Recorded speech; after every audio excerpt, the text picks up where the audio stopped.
Hello guys, welcome back to my YouTube channel. आज बहुत दिनों के बाद ये वीडियो अपलोड कर रहा हूँ। जब से बैंक में ज्वाइन हुआ है तब से मुझे टाइम ही नहीं मिल रहा कि मैं वीडियोस रेगुलरली अपलोड कर पाऊँ।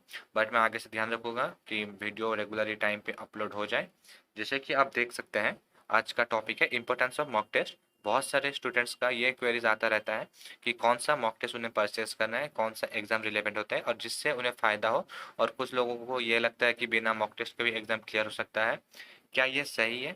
तो इस बारे में हम लोग इस वीडियो में पूरे डिटेल तरीके से मैं आपको हर एक चीज़ बताने वाला हूँ मॉक टेस्ट के बारे में, जिसके बाद आपको कुछ भी डाउट नहीं होगा रिगार्डिंग मॉक टेस्ट। और मॉक टेस्ट मेरे हिसाब से बहुत ज़रूरी है, तो आपको ये वीडियो एंड तक देखना चाहिए। मॉक टेस्ट खरीदने से पहले कुछ ऐसी चीज़ें हैं जो हमें अपने ध्यान पे रखना चाहिए, उसके बाद ही हम लोग एक मॉक टेस्ट खरीद सकते हैं। तो कुछ ऐसे पॉइंट्स है जो मैंने यहाँ पे लिखा है, आप देख सकते हैं।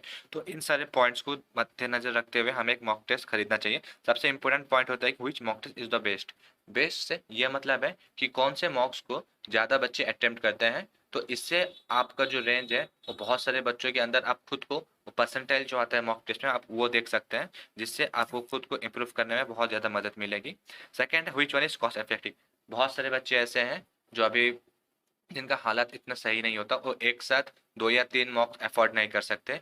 तो कौन ऐसा मॉक कुछ ऐसे मॉक्स हैं जो कॉस्ट इफेक्टिव भी हैं और बहुत सही हैं। तो इस वीडियो में मैं उन मॉक टेस्ट के बारे में बताने वाला हूँ जो ज़्यादा कॉस्टली भी नहीं है और एग्जाम रिलेवेंट भी है। तो थर्ड पॉइंट इसी से ही आता है, which one is exam relevant. Market में बहुत सारे मॉक्स हैं, कुछ मॉक्स तो ऐसे हैं जो एग्जाम के रिलेवेंट बिल्कुल भी नहीं है, बट बच्चे वो मॉक्स खरीद लेते हैं क्योंकि कोई एजुकेटर उन्हें बोलता है कि ये मॉक्स सही है, मेरा मॉक्स सही है। तो वो मॉक्स खरीद के बाद में पछताते हैं क्योंकि उस लेवल का एग्जाम है बिल्कुल भी आता नहीं है।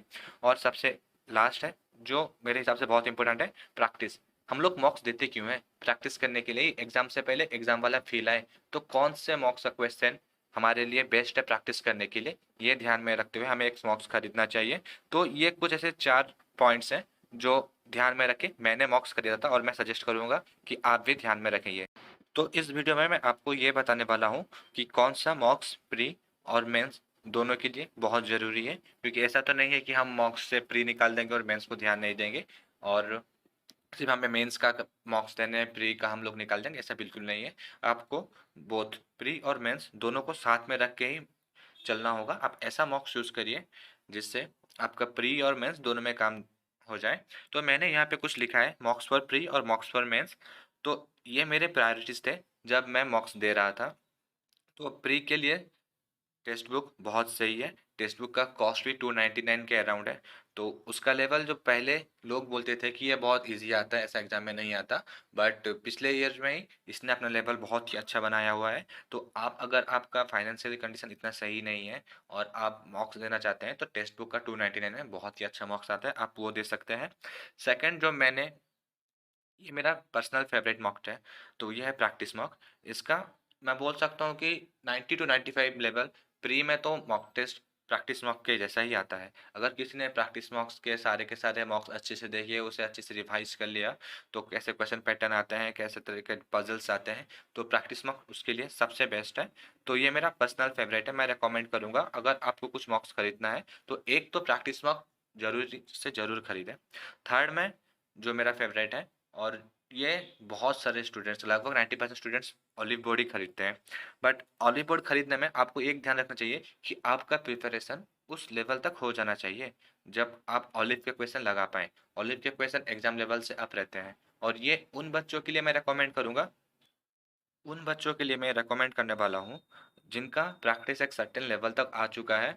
अब वो अच्छे लेवल के क्वेश्चंस बना पाते हैं, तो ये उनके लिए बहुत सही है। लेकिन जो अभी बिगिनर फेज पे हैं, जो अभी अपना प्रिपरेशन स्टार्ट कर रहे हैं, तो उनके लिए टेक्स्ट बुक और अड्डा 247 का सही रहेगा। और अड्डा 247 को मैंने फोर्थ नंबर पे इस रखा है क्योंकि इसके मॉक टेस्ट के क्वेश्चन में बहुत सारे एरर्स रहते हैं, कभी सॉल्यूशन में कभी क्वेश्चंस पे।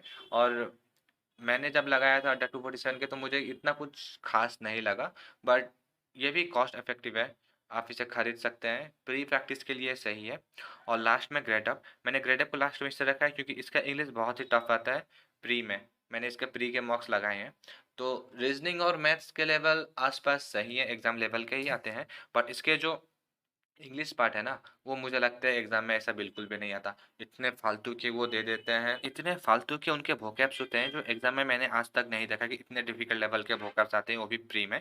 तो ये एक रैंडम, अगर आप रीज़निंग और मैथ्स प्रैक्टिस से खरीदना चाहते हैं तो ये खरीद सकते हैं। इसका कॉस्ट भी बहुत ही मिनिमम लेवल का है जो आप ईज़िली परचेज़ कर सकते हैं। तो ये हो गए मॉक्स जो हमें प्री में लगाना चाहिए। अब सबसे इम्पोर्टेंट है मेंस, क्योंकि प्री आप जितना निकालो, अगर आपका मेंस नहीं निकलता तो प्री निकालने का कुछ फ़ायदा ही नहीं है। तो मेंस के लिए जो मॉक्स मैं रिकमेंड करने वाला हूँ वो 2 है, और लगभग सारे स्टूडेंट्स को पता है कि यही 2 मॉक्स ही मेंस लेवल्स के बहुत अच्छे होते हैं। सबसे पहला है प्रैक्टिस मॉक, सेकंड है ऑलिव बोर्ड। मैक्सिमम टॉपर्स जो मेंस क्लियर करते हैं उनका ये पर्सनल फेवरेट होता है, और मेरा भी कहीं न कहीं ये 2 बहुत ही हेल्पफुल थे मेरे एग्ज़ाम्स क्लियर करने में। तो प्रैक्टिस नोट्स और ऑलिव बोर्ड, आप इन दोनों में से किसी एक को चूज़ कर सकते हैं और इसके मॉक्स लगा सकते हैं। और मेंस मॉक्स आप लगाइए बस क्वेश्चंस देखने के लिए। आप मेंस मॉक्स के जो मार्क्स हैं उसे देख के आप डिमोटिवेट मत होना, क्योंकि इसके लेवल ही बहुत हाई होते हैं, और इसके मॉक्स जो होते हैं, इसके मॉक से क्वेश्चन वो बहुत ही हाई लेवल के होते हैं। एग्ज़ाम में इससे थोड़ा नीचे आएगा, लेकिन इसके जैसे लेवल टफ नहीं आता, बट ये प्रैक्टिस के लिए बहुत ही सही है। और आप में से बहुत से लोग ये सोच रहे होंगे बाकी के मॉक्स जो मार्केट में चल रहे हैं कि बहुत सारे स्टूडेंट्स उसे भी परचेज करते हैं। एक है आपका गाइडली का, और एक है आपका टेस्ट बुक, टेस्ट जोन का, या फिर उसे स्मार्ट कीड़ा बोलते हैं बहुत से लोग। तो मैं उन मॉक्स के बारे में क्यों नहीं बोल रहा, जहाँ तक मेरा एक्सपीरियंस है, स्मार्ट कीड़ा मॉक्स बिल्कुल भी नहीं खरीदना चाहिए। जब मैं आरआरबी क्लर्क का प्रिपरेशन कर रहा था पिछले ईयर, तो मैंने उसका एक मॉक्स लगाया, तो उसके आरआरबी क्लर्क प्री में ही उसने दे दिया था आपका coded syllogism, coded blood relation, coded direction. तो मतलब प्री में ऐसा नहीं आ सकता, तो वो प्री लेवल के हिसाब से बिल्कुल ही फालतू है। और मेंस के टाइम जब मैंने एक स्मॉक लगाया था तो मुझे उसका क्वेश्चन समझ ही नहीं है कि इतना एडवांस लेवल का क्वेश्चन आता ही नहीं मेंस में। तो इसलिए वो मैं आपको रेकमेंड नहीं करूँगा। और गाइडली में इसलिए नहीं करना है क्योंकि गाइडली का भी जो प्री का क्वेश्चन लेवल लेते हैं बहुत ही टफ होता है। वो आपके प्रैक्टिस के लिए सही है। गाइडली का मॉक टेस्ट बहुत ही सस्ता आता है, उसका एनुअल पैकेज भी बहुत ही अच्छा है। आप उस मॉक टेस्ट को लेके आप क्वेश्चंस प्रैक्टिस कर सकते हैं, बट उसके ऊपर आप सोली डिपेंड नहीं। गाइडली के मॉक टेस्ट का एक एडवांटेज है उसके क्वेश्चंस लेवल। उसके क्वेश्चंस लेवल ऐसे आता है कि आपका दिमाग का धागा खोल देगा। मतलब ना ही इतने ईजी होते हैं, डिफिकल्ट लेवल के आसपास ही होते हैं, बट आप जब उसको सॉल्व करेंगे ना आपके अंदर एक सेल्फ कॉन्फिडेंस आएगा। तो अब अगर आप वो मॉक टेस्ट परचेज कर रहे हैं तो उसे आप टाइमर के साथ मत दीजिए, उसे आप नॉर्मली जैसे आप क्वेश्चन सॉल्व करते हैं वैसे कर सकते हैं। तो गाइडली के मॉक से आपको हेल्प मिल सकता है, और उसके पजल्स बहुत ही क्रिटिकल होते हैं, मतलब दिमाग को झंझोर के रख देंगे। उसके क्वेश्चंस ऐसे आते हैं। अगर आपको प्रैक्टिस करना है, किसी एक मॉक से अच्छे क्वेश्चंस लगाने हैं जो एग्जाम्स लेवल से अप ही आते हैं वो, तो उसके लिए आप गाइडली के मॉक परचेज कर सकते हैं। मैं जब प्रिपरेशन कर रहा था तो मैंने ये जितने भी सारे मॉक्स हैं जो मार्केट में अवेलेबल हैं, मैंने सारे के सारे मॉक्स लगाए हैं। तो मुझे अच्छे से आइडिया कौन सा मॉक सही है, एग्जाम रिलेवेंट है, और कौन सा मॉक बिल्कुल भी परचेज नहीं करना चाहिए। तो अगर मुझे कोई एस्पिरेंट्स पूछे कि उसके पास ज़्यादा टाइम नहीं है, वो कुछ 2 ही मार्क्स अफ़ोर्ड कर सकता है, तो अगर वो बिगिनर है, तो मेरे अकॉर्डिंग उसे टेक्स्ट बुक और प्रैक्टिस मार्क्स दोनों खरीदना चाहिए। एंड अगर उसका एक सर्टेन लेवल आ चुका है, तो प्रैक्टिस मार्क और ऑलिवर, ये आपका प्री में भी काम आएगा और आपका मेंस में भी काम आएगा। तो मॉक्स लगाना बहुत ज़रूरी है। तो इसलिए मैं आपको ये कहना चाहूँगा कि अभी भी आपके पास टाइम है। आने वाला नोटिफ़िकेशन एसबीआई क्लर्क का है जो अप्रैल एंड तक आ जाएगा, तो उसके लिए आपको प्रिपरेशन करना है। तो आप इन मॉक्स में से कोई सा भी मॉक्स एक खरीद सकते हैं और उसे आप प्रैक्टिस कर सकते हैं। बस मॉक्स खरीदना ही नहीं है, मॉक्स खरीदने के बाद उसे अच्छे से प्रैक्टिस करके उसका एनालिसिस भी करना है।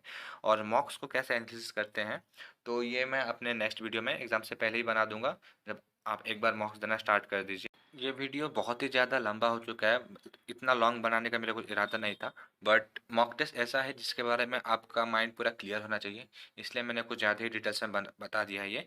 और आपको वीडियो अगर पसंद आया हो तो लाइक, शेयर, सब सब्सक्राइब कर देना, और अपने दोस्तों के पास भी जो प्रिपरेशन कर रहे हैं या डाउट हो रहा है कि कौन सा मॉक टेस्ट सही है, उनके साथ भी आप शेयर कर सकते हैं।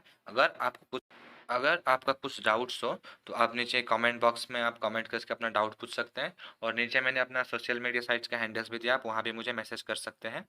Thank you, keep